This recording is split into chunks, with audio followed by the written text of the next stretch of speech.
The product verification feature is a powerful tool that can be used for many purposes, from verifying that an ice cream stick in an ice cream bar is present, and of the correct size, to counting the number of chocolates inside a box.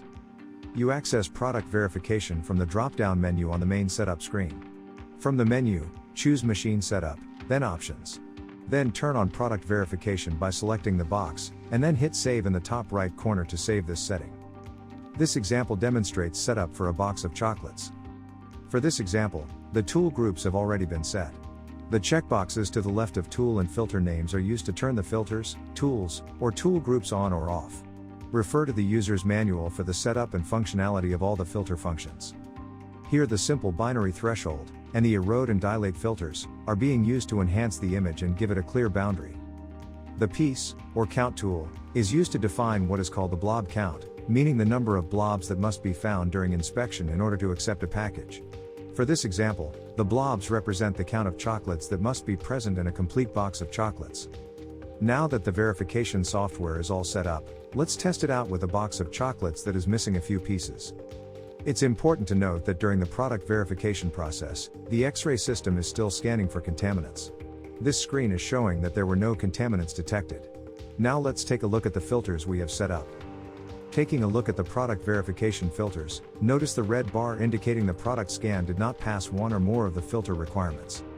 When you scroll down to the piece count, you can see that the software has identified that there are 3 chocolate pieces missing.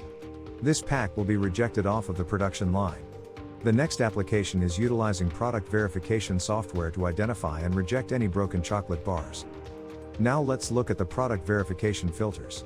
The same filters are applied as was used in the previous example, except here, for the piece count, the blob count is set to 1.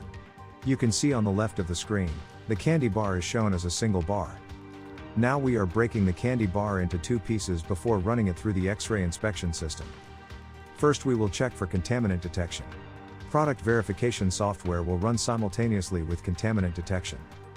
Here we can see that no contaminants were detected. Looking at the product verification filters, notice the red bar indicating the product scan did not pass one or more of the filter requirements. Select the filters, and you can see that the chocolate bar image on the left is now highlighted in red, indicating the software has detected a problem.